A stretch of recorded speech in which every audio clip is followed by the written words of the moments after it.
On the evening of September 17, 2023, police in Romeoville, Illinois, made a gruesome and heartbreaking discovery inside of a family home.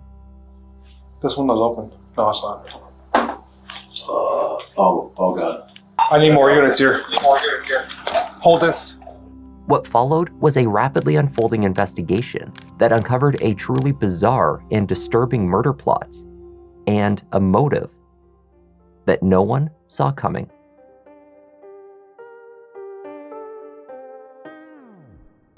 Hi there, I'm Kevin, and welcome to Just Thought Lounge. Today's case takes some unexpected turns. The story unravels in only a few days. It took investigators an entire year, however, to put together all of the twisted pieces. Let's take a look.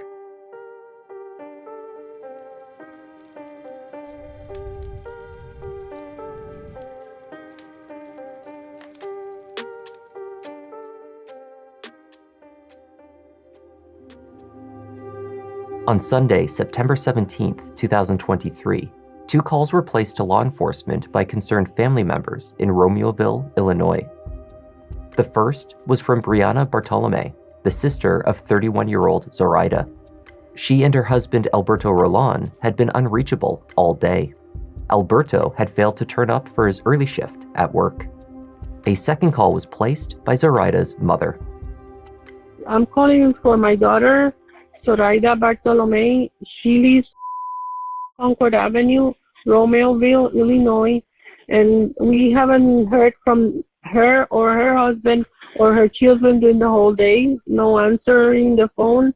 If somebody can go by the house and check them, because the husband, they called from his work that he didn't show up to work, and he never, he's always at work. Okay, give me 1 second. Did you last hear from your daughter? All day today, I haven't heard from her. But when did you last talk to her?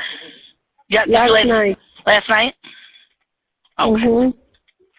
Okay, I'm going to send officers over to check on her, and somebody will give you a call back, okay? Thank you so much. I appreciate it. Oh, Thank no you. problem. That's what we're here for. Romeoville police arrived at the family home on the 500 block of Concord Avenue at around 8:43 p.m. to perform the welfare check.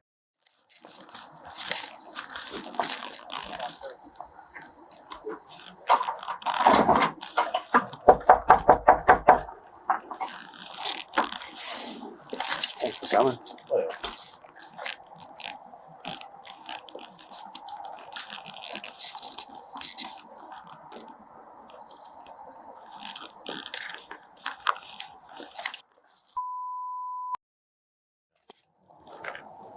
There was no response at the door and no sign of movement inside the house.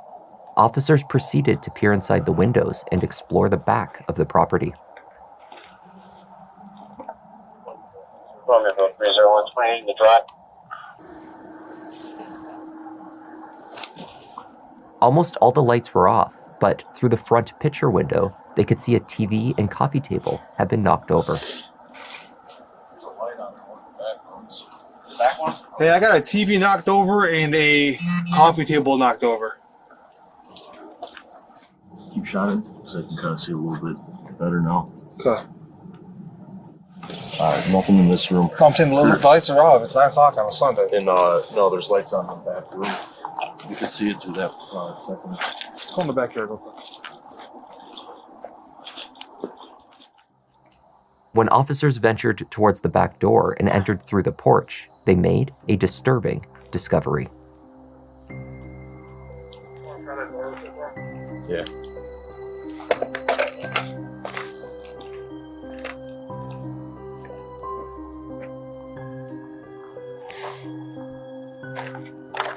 This one's open. See if you can speak in the back. Is the window right? Yeah, 2 windows. Yeah, I'll go this one now. This one Oh God. I need more units here. Hold this. Just inside the door, officers could view a bloody scene. It was clear that something horrific had occurred inside. I got 2 dead dogs, TV's knocked over, and a coffee table knocked over in the front room. What they couldn't know was whether there was anyone remaining alive inside the home, Hey, nor open the trunk. if they were free of any threats when they entered.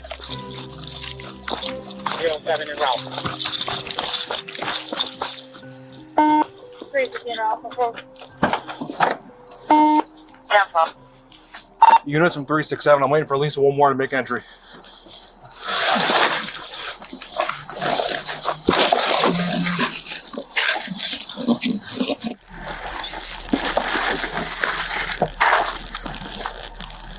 What's this thing?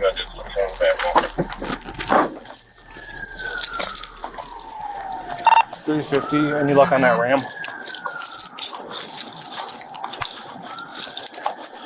I'm sorry, I didn't check. I'll be there in one. No worries, I'm gonna force entry to the back. I got enough units here, we're gonna get going. You going in back? You with me. We're coming up 23. You guys hold the front, okay? From a position of cover, please. I don't know if anybody's in there or not. You got another door right here. Hey, you know what? Hey, one of you guys holding this one of you guys holding the front. There were no other side doors, right? No, not that I know of. Hey, Ron. Yep. Here's what we're gonna do, okay? I'm gonna boot it. We're gonna go nice and slow, all right? Yes, sir. You guys stay right on me. Yep. I'm going over your right shoulder. You watch our 6 as we move through the house, okay? Now he's fucking like see. Corey, come up here, cover this door, this window. Got it. Fuck, this lights is dead, god damn it. Christian, here. Here, watch you. Next light. No, I got one. Check the door. Here, Door cover first. the window. Why don't you check the door handle first before we get to it? Here. Stand by. Door's open. All right. Ready? Hold on. Dispatch Romeoville 315. 133 traffic. Make it very good driver, please. All right, Ron. I got it right. All right. Yep. I'm with you, Ron. Romeo, please, anybody here? Move up, move up, quick. Go. Romeo, please, anybody here? Body. All right. Wait, you got one? No, hey. Hold it, Corey, hold it. I got you. 43, you got 142 body. What do you got? Corey, you got a light switch over there? Nothing's working. All right, cool. Lights, all right, this light's on. Okay, cool. What's that door right there? Is that the outside tag out? Ron, you're up first. All right, Corey. Corey, Switch Ron, back. come through. Switch back. Body's gonna be down on the floor on your right. Gotcha. All right, here we go. Inside, 38-year-old Alberto Roland was found dead in a hallway. A bedroom door had been kicked down, and within, Zoraida was discovered dead, her hands covering her face.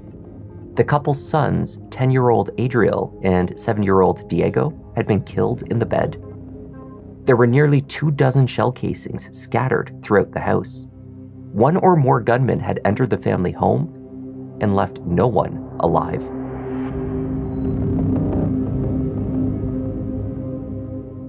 They were a quiet couple. They kept to themselves. They maintained their yard. I never saw their kids out front. I only heard them in the back.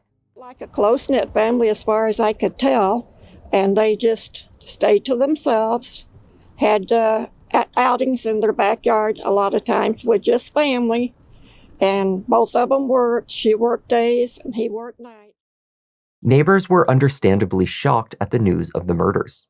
The couple had only recently moved to the area, having achieved their dream of buying their family home in April of that year.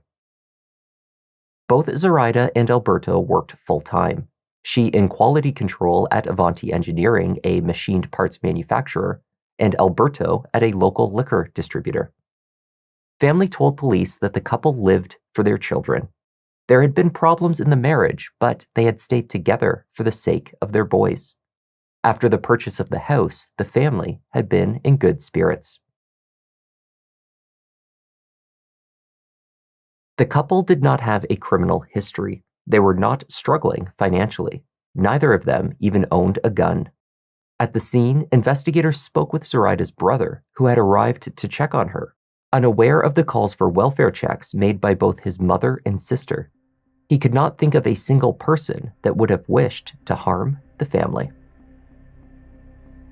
Inside the house, the shell casings from a 9mm pistol littered the floors. Furniture had been knocked over and items broken. Despite the damage, it did not appear that there had been a struggle. The victims seemed to have been caught unaware or had hidden in place from the shooter. Investigators believed that the shooter had attempted to make the killings appear to be a senseless crime by knocking over furniture and spray painting profanity in the living room. On the living room wall, the individual had only gotten as far as F before the paint can gave him trouble and it was abandoned. Eventually, crime scene experts were able to recreate a general sequence of events. They believed that the murders had occurred in the night. Alberto, who worked nights during the week, was awake when the shooter attempted to make entry. Zoraida and the boys were likely in the bedroom sleeping. Perhaps one or more of the children had been having trouble sleeping and so had been tucked into their mother's bed, where they were later found. Checking on noise from the back door, Alberto was shot and injured in the hallway. He ran towards the bedrooms. The intruder shot him 5 more times before he could reach his wife and sons. It was clear that the family had been targeted. Any question that the killing could have been a murder-suicide was ruled out quickly. The murder weapon was not found in the house. Preliminary investigation leads police to believe this happened between 9 p.m. on Saturday and 5 a.m. on Sunday morning. We are not asking anybody to shelter in place. We are not actively looking for anybody in the area. But we do always ask our residents to have a good sense of self-awareness and to report anything that they might see as suspicious. Investigators speaking with co-workers of Zoraida's at the manufacturing facility developed a lead in the case quickly. They discovered that the 31-year-old mother had shared concerns with a colleague over threatening text messages that she had been receiving in the weeks before her death.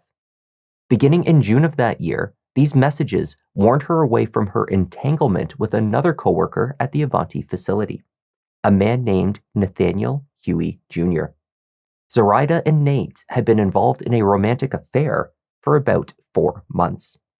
Alberto was reportedly aware of previous instances when his wife had stepped out on their marriage.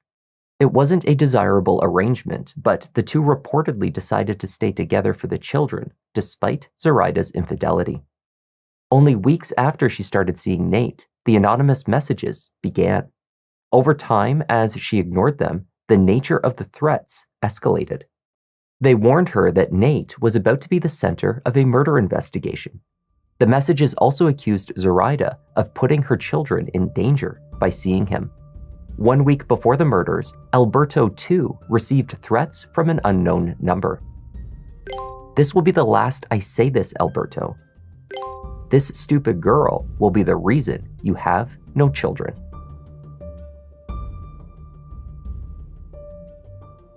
Detectives were keen to speak with Nathaniel Huey. They found him at work. So, what can you tell us? I know about a relationship which stemmed from here. Mm-hmm. So when you guys, are you married? Yeah, but not paper. I mean, I don't know how to explain it, but yes, but we're not didn't go to court to official. So church married, but not paper married? Yeah. Okay. Nate and the woman he called his wife, Ermelinda Palomo, had been together for 8 years. They lived together along with Ermelinda's adult daughters. The two had held a church ceremony but never filed for a marriage license. Occasionally, he referred to her instead as his fiancée. But with Zoraida, Nate admitted to having a special connection. He called her an angel and would never have wished her any harm, he said. I gotta ask, did you have anything to do with this? Okay. I have to ask, and you know that your number is going to be in her phone, and we're going to find your text messages, and we're going to find that stuff, and I want to get a surprise later on that you guys are fighting or that there was something going on between you two or the three of you that I don't know about, you know? Nothing like that. Nobody was threatening anybody. We weren't fighting. Like, really, she's like fucking angel, you know what I'm saying? Like a sweet girl, so like. I don't know. I mean, did she ever tell you, like, you know, I'm worried, I'm scared of my husband, or I'm worried, I'm scared of a neighbor? He didn't seem like threatening. The reason like we were like really like taking everything like really slow is because like he just seemed like he was a pretty nice, easygoing guy, but like just kind of one of those things of like, you know, she's not happy, you know, so it's, but like he was good. He was good to the kids and shit, so you know, sort of like that. When you say you guys were gonna like move forward, so were you guys like actively looking to try to get a place together or something? Yeah, but like, you know, it was slow. We just kind of like, it's only a couple of months kind of thing. So, yeah. Like, you know, just, I don't know how to explain it. No, I get it. A woman could explain it better. Yeah, no, I get it. Nate poorly explained his affection for Zoraida and the nature of their relationship. According to Brianna, her sister had referred to Nate as her soulmate. She compared their relationship to that of Romeo and Juliet. At Nate's workstation, police found a note in Zoraida's handwriting, which read, "You mean so much to me, like I don't think you understand how much I actually love you."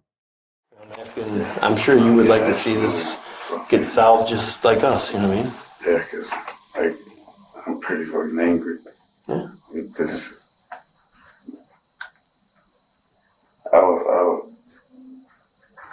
Like I said, nothing against my wife, man, but like just a different connection with someone. Yeah. You know, that I just felt like really strong. You know what I'm saying? Despite his apparent affection for Zoraida, investigators remained suspicious of Nate Huey. They were certain that there was more to his story than he was willing to offer. All right, well, thank you.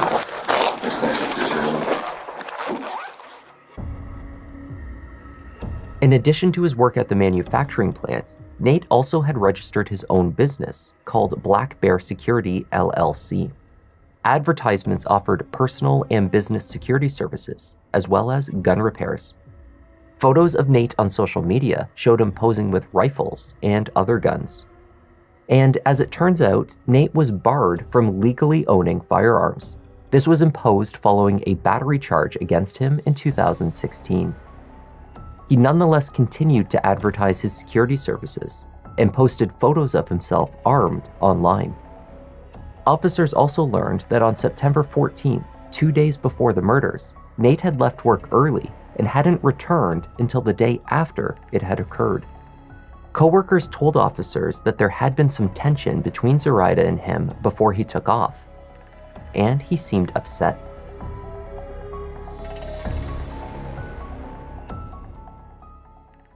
One of Ermelinda's daughters described Nate to law enforcement as a paranoid type. She said his paranoia and strange behavior had been increasing in the weeks before the murders. Nate often spoke of people who were after him, she said. She also described how he would place black electrical tape over the mobile doorbell camera and even the red light on the television, presumably believing that people were watching him. So, police began to monitor Nate's movements. As they did so, they tracked him to a Walmart parking lot, where they watched as he met a former security colleague and passed over a large black duffel bag. Weeks later, police tracked down that bag and confirmed their suspicions. It contained a long list of items, including 11 rounds of .45 ACP ammunition, 3 Glock magazines, 2 rifles, 2 soft body armor plates, a knife, black zip ties, and other related items. However, they did not find a 9mm gun, such as the one used in the murders.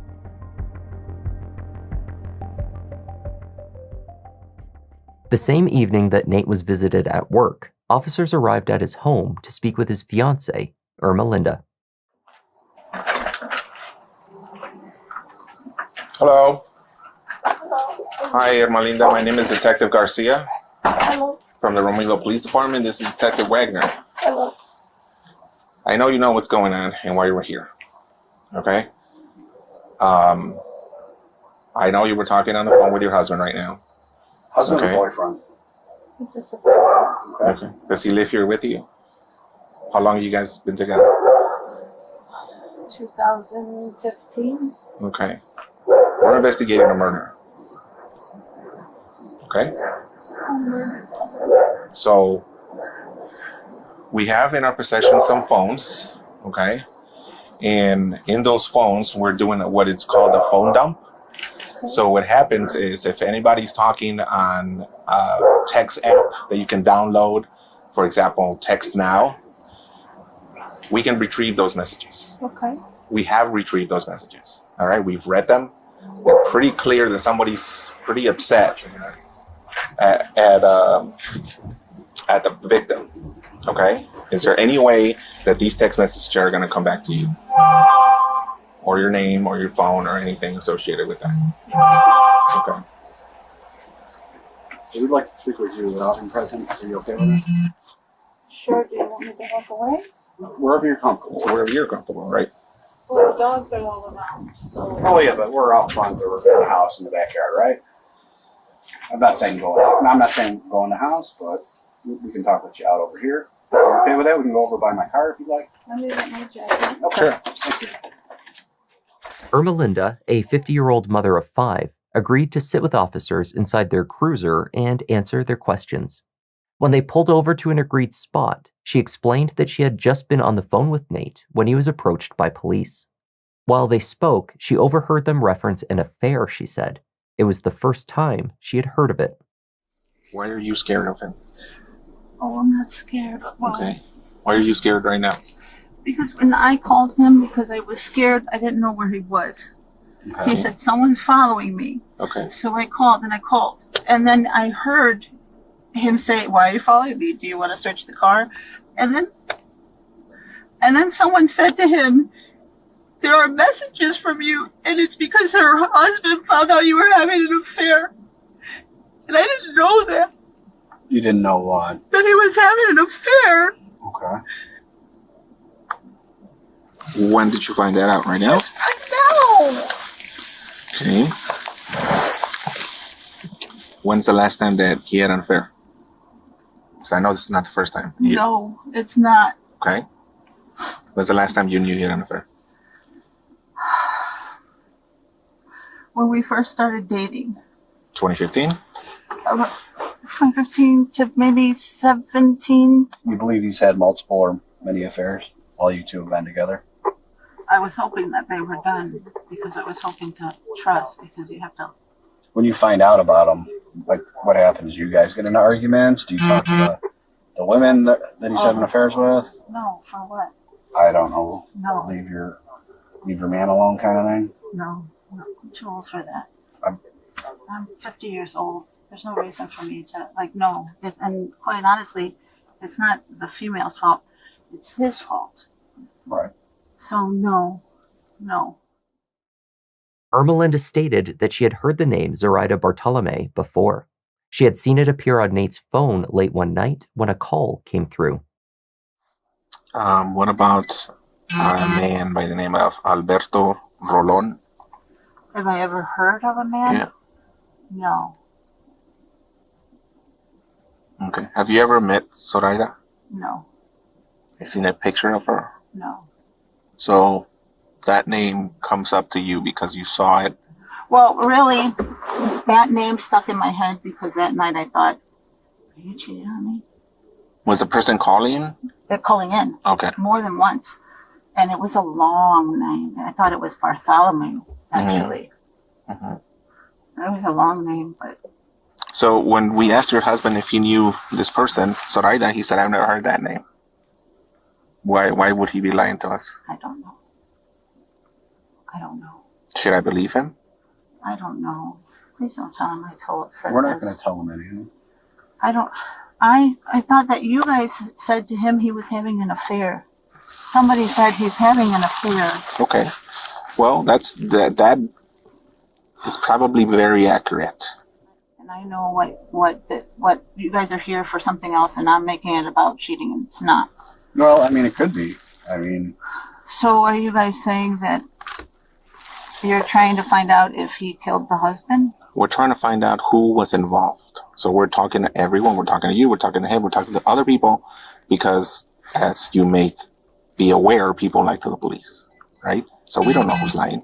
Gotcha. What I would like to ask you is, on either Friday or Saturday night, did he go out with his friends? No. did he work? Friday night? No, he was with me. Saturday night. No. Nate was at home with her on both Friday and Saturday nights, she said.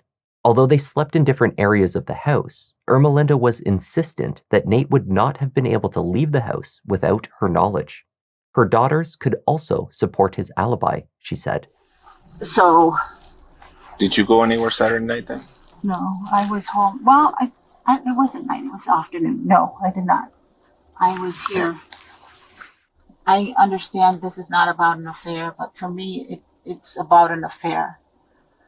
I don't know what day you guys are looking at, but for me, he was home all weekend. Thursday to today. He goes to work, he comes home. Do you think he's capable of taking someone's life? No. I'm sorry. I know. How sure are you of that? You know, Nate is a lot of things, but what he tries to do is to calm people down and stop them from fighting. So for him to just actually fight with someone, no. Remember when we first met you at the door, I told you that we had some text messages? Yes. With phone numbers? Mm-hmm. And we're going to find out who those phone numbers belong to. Mm-hmm. Is there any reason why those numbers will come back to you? Mm-mm. Are you sure? Are those my numbers? I don't know that yet. We're looking into it. But what I'm saying is there any reason why they would come back to you? No. While investigators sought to track the origin of the threatening text messages, they continued to keep eyes on Nate Huey. They requested permission to examine the contents of Nate's cell phone and to take a DNA sample. What we're asking for is consent to get the text messages off your phone between you and her, to Snapchat or whatever it is between you, so we have both sides of it. We're trying to eliminate you as a suspect, but... It's on the computer, right? You can get it out of the computer. No, we have to take the phone, we plug it in, we take it out, and then we give your phone back. Oh, I didn't have anything in there. That's even better. I'll tell you. No, I believe you, but... Well, yeah, I mean, just let me see it. And why I asked is the bosses called right away. They were like, we'd like to see if we can get the stuff, from your end back that way, and see if maybe maybe your husband got wind of it and pulled it off or something. So we was going to take a look. I mean, on our side of it, we can get a search warrant, to go through the phone, and just take a little longer. But on the fastest way would be consent, pull it off, and give your phone back. Than it would be to, and again, I explained to you earlier, I'm trying to eliminate you. Yeah. I mean, we have a deceased girl and her last fling or boyfriend or whatever is you. And I'm sure that if you're an outsider looking in, who's your suspect? I mean, and so I'd like to eliminate that. I'd like to say, well, no, we looked through stuff. He didn't have nothing to do with it. We're done with it. I guess I'd rather you guys just go on the computer. I agree with you, but again, there's it would take us a couple hours to pull information off the phone that could eliminate you as a suspect, like right from the start. It's up to you. It feels like you're pretty suspect enough, man. How about this? How about I come see you guys later today after work or something like that? Because I got fucking other shit in there that I don't necessarily want you to be looking at. You know what I'm saying? I understand. But again, I promise you, I don't care what you look at. No. It's not like fucking freak shit like that or anything like that. One last thing. before we drive out of the parking lot, will you give us consent to look in your Denali just for like blood or something? There's no blood in my car. I haven't done anything. I believe you, We believe but you. it's 100% believe you. so now we're at the point where we just got to check off everything off our list so that there's, like I said, dude, you're in a relationship with her, and that's what we're going off of, okay? Yeah. And we want to be as thorough as possible, and part of being thorough is that we just want to take a look inside because. That's just the route that I would rather go, guys. I don't mean any disrespect. I promise you that. I'm just saying, like, I think it's just better if, at this point, now I speak to a lawyer. This is insane. It's crazy. Yeah, I get you. I get you. It's not, I don't doubt that you're going to do your homework. I want you to do your homework. But I'm just telling you, like, yeah. Like you just had this fucking 4 people who have been fucking hurt. Yeah. So I want to make sure that I'm not fucking like, I don't know, walking myself into some shit. I don't know. Yeah. I don't know what's going on. Like it's like it's kind of alarming just because you guys have come back so many times. I know. And trust me, we didn't want to do that. The bosses told us to do it. We weren't looking forward to doing that. We just unfortunately, we got stuck doing it. So we're going to go. Like I said, you got my card. If you could really stop by today, we'll help out a lot. It'll get you off our list so we can be done with that. I'll bring the fucking car. I'm not going to watch it. Yeah. There's nothing like, you can swab and shit and everything. You'll see. I believe in that. There's nothing in my car. I believe you, dude. Like, I want to. I believe you, man. Yeah. We want to solve this more than anybody, dude. No, but I mean, it's not even, really, I'm not even, not just saying, I need you to say I believe you. I'm just telling you. Nate agreed to offer a DNA sample. He also agreed to meet with detectives at the station following his shift to hand over his cell phone and allow for a search of his SUV. After leaving work, noticing that police were following him on the way, he stopped to speak with an officer. I think he was under the impression that you were going to do it right off after you got off of work. I don't know what you guys discussed, but you may want to let him know that you're going to go home and eat, and then you're going to meet with him. Do you have his work phone number? If it's on the card, give him a buzz. Let him know. Nate spoke further to detectives about the nature of the messages that were likely to be found on his device. When asked about the threatening messages sent to Zoraida and Alberto, he told them he didn't know about those, but he admitted that he'd received random-ass messages as well from people that were coming after him. Nate stated that they were Bulgarian and that they always do stuff to his phone. He refused to state what exactly that was, but he did say that they have high-tech capabilities. After viewing the data from his device, these statements began to make a lot of sense. Indeed, the messages from Nate's phone painted an unlikely story and pointed to a bizarre motive for the murders. Nate, too, had been receiving threatening text messages, though for a longer period of time than Zoraida and Alberto. Evidently, they had not discussed these directly with each other. For Nate, these messages included threats that if he did not follow the directions provided, he would be dead within the year. Nate believed these messages to be from members of a powerful drug cartel composed of violent individuals of Mexican and Bulgarian descent. These individuals had convinced him that he was under constant surveillance by this criminal organization. He believed that he needed to act in accordance to their wishes as an unwilling member of their operation. Moreover, he was told that he had been infiltrated by a mole. There was someone in his life who was planning to attack him. The name of that individual would be revealed in time. Nate's correspondence with these allegedly powerful criminals indicated that he did not question the information being provided to him or the identities of his criminal contacts. He truly believed that he was working with this cartel and that his life was in danger.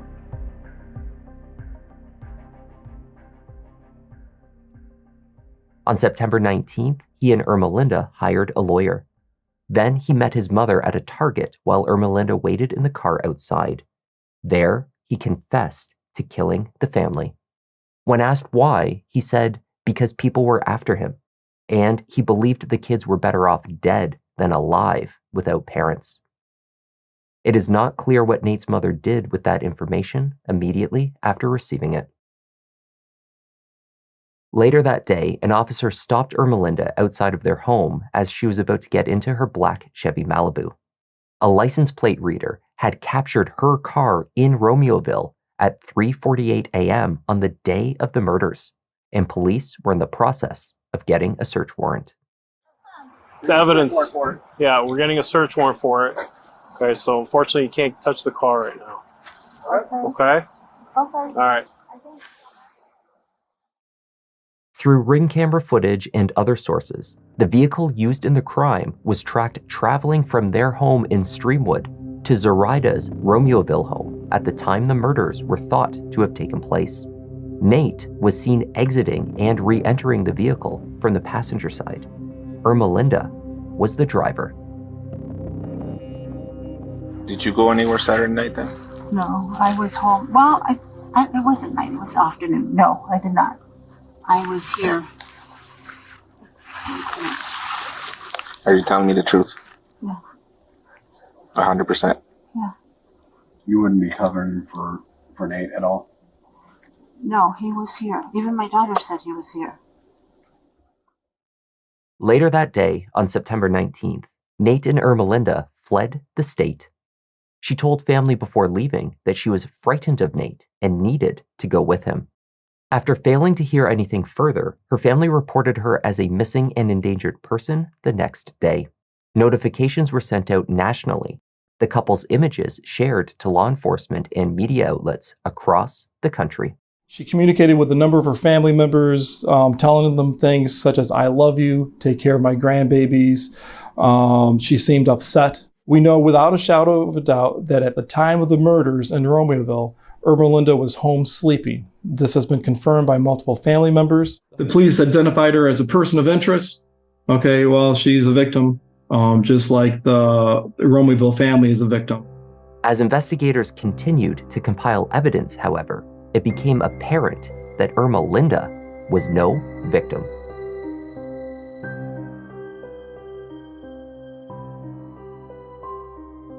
Though the investigation had been moving quickly, there had not been enough evidence to make an arrest. Instead, authorities tracked Nate's GMC SUV using first his phone, then license plate readers. A license plate reader in Catoosa, Oklahoma, more than 600 miles from their Illinois home, captured the SUV later on September 20th and alerted local police that a murder suspect and potentially a kidnapping victim were inside. The couple were tracked to a stop they made at a Walmart in Catoosa, where they purchased a prepaid cell phone, hair dye, and other cosmetics. Surveillance showed them holding hands as they walked through the parking lot and smiling as they exited the store. As they got back into the GMC, a Catoosa police officer switched on her car lights to attempt to stop them and investigate the missing person report. Instead, Nate drove off. The chase continued onto the I-44 when the GMC crashed into another car and then a solid center median. The driver's side door was pinned shut. The GMC caught fire. As officers approached the vehicle, they heard gunshots from within. Ermelinda was pulled from the passenger side of the vehicle. She had been shot but was alive and rushed to the hospital. As the fire threatened to engulf the car, officers tried to smash open the closed driver's side window by firing beanbags at it. It became clear that Nate Huey was already dead inside, having turned the gun on himself. Ermelinda did not survive her injuries. It looks to be an apparent murder-suicide with a crash. Armed and dangerous murder suspect. Out of where? Illinois, I think. Yeah, he's DOA. He did shoot her back of the head. She's the missing person, endangered. He's the murder suspect. It looked like she was being held against the roof. The investigation into the murders continued for a year following the fatal crash. As investigators sorted through Nate's correspondence as well as Ermelinda's data, They pieced together the bizarre murder plot, and they discovered the real source of Nate's paranoia: his fiancée. Since December 2021, she'd created fake phone numbers and multiple online personas to convince her fiancé that he was a part of a Mexican and Bulgarian criminal gang. She would use these personas to offer details about the others, building up their background stories and relationships amongst each other, as well as their roles within the fictional organization. Some of the personas were bosses or hitmen, and others were hackers. A forensic search found data showing that she had researched information about the dark web to prove to Nate that she was a hacker. She would regularly translate words to pretend to speak Bulgarian. Her phone activity also logged into an app to secretly track his location and convince him that he was being followed. The initial aim appeared to be to scare her fiancé into being faithful, instructing him not to speak with other women. She would intercept messages from Zoraida and others, piquing her jealousy and escalating the elaborate charade.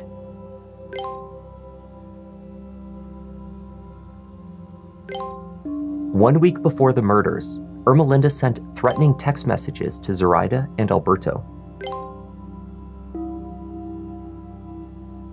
On September 14th, after her threats failed to get Zoraida to break things off with Nate, she sent her fiancé a text message through one of her personas, convincing him that Zoraida was the mole and had planned to attack him. He needed to act first.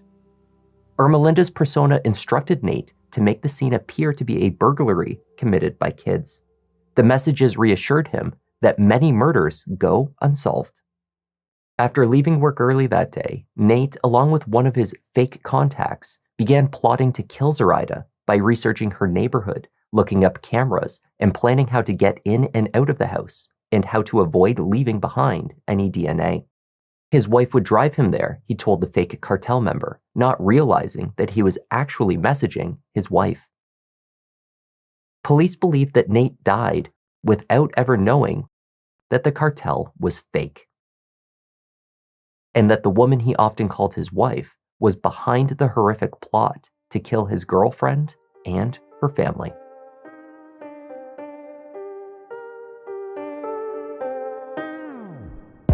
That was the tragic case of Zoraida Bartolomei, Alberto Rolon, and their two young sons, Adriel and Diego.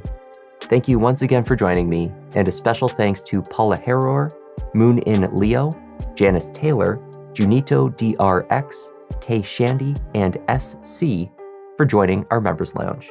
Your extra support for us here at JTL is really appreciated. I'm Kevin, this is Just Thought Lounge, and I'll see you in the next one.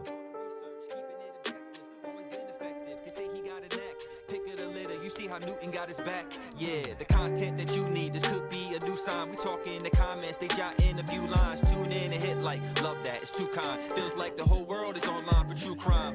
Watch them on a run, but it's not a race. Really hard to disappear, poof without a trace. Sherlock Holmes with it, I put you in your place. Got my smoking pipe, only right, I